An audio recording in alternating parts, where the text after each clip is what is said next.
Hello guys, আসসালামু আলাইকুম। আশা করি সকলেই ভালো আছেন। আমিও আলহামদুলিল্লাহ অনেক ভালো আছি।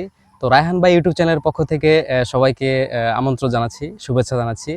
তো আসলে অনেকে জিজ্ঞেস করেন যে আমরা যে টিকটকে ভিডিওগুলো বানাই এগুলা আসলে কোথায় বানাই, কেমনে বানাই। তো অনেকের একটা প্রশ্ন থাকে যে এগুলা কোথায় কেমনে কি করি না করি। তো আজকে আমি চাচ্ছি যে সকলকে এই বিষয়টা ক্লিয়ার করার জন্য যে আমরা কোথায় ভিডিওগুলা বানাচ্ছি এবং কি কেমনে ভিডিওগুলা বানাচ্ছি। তো সকলে আমার সাথে থাকেন, আমাদের সাথেই থাকেন। আশা করি সকলে বুঝতে পারবেন। তো আজকে আমরা আসছি ধনবাড়ি জমিদার বাড়িতে। তো এই জমিদার বাড়িতেই আসলে মূলত আমাদের ঘাঁটি, মানে আমরা সব ধরনের ভিডিও আসলে এখানেই করে থাকি। তো আজকে যাকে নিয়ে ভিডিও বানাবো তারে সকলেই চিনেন, এ হচ্ছে শরীফ বন্ধু। আমরা দুজনে এখানেই ভিডিও বানাই। তো আমাদেরকে অনেকেই চিনে থাকেন, আমাকে হয়তো অত বেশি মানুষই চিনেন না, কিন্তু ওরে সবাই চিনেন। তো আজকে আমি ওর একটা ভিডিও শট নেব। তো আমি কিভাবে ভিডিওগুলো বানাই, কেমনে বানাই, টোটাল বিষয়টা আজকে আমি আপনাদের কাছে ক্লিয়ার করব। আর আমাদের পুরা ভিডিওর যে লোকেশনটা, এটা সম্পূর্ণটাই হচ্ছে নববাড়ির ভিতরে। আমরা নববাড়ি ছেড়ে কোথাও যাইতে পারি না, ঠিক আছে?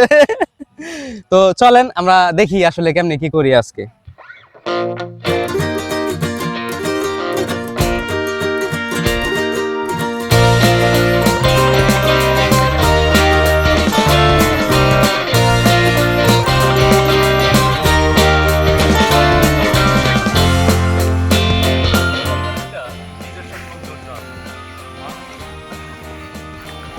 এই যে ভূত ভালো বাঁচতে বাঁচতে মানুষ একটা সময় গিয়ে সে সৌন্দর্যের দেখা পায়। তখন মানুষ সে ভেবে দেওয়া পৃথিবী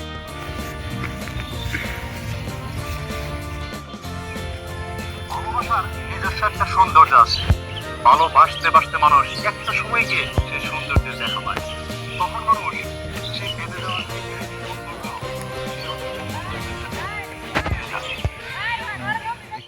তো গাইজ দেখতেই পারলেন আজকের ভিডিওটা। তো এটার ফুল ফিনিশিং ভিডিওটা আসতেছে শরীফের টিকটকের আইডিতে। তো আপনারা সকলে শরীফের টিকটক আইডিতে গিয়ে দেখবেন, এবং কি আমারও তো একটা টিকটক আইডি আছে, তো সবাই ওখানে গিয়েও ফলো করবেন। আর আশা করি সকলের কাছে ভালো লেগেছে। তো আসবেন, ভালো ভালো কিছু ভিডিও আসতেছে। তো সকলেই আমাদের সাথেই থাকবেন। আসসালামু আলাইকুম।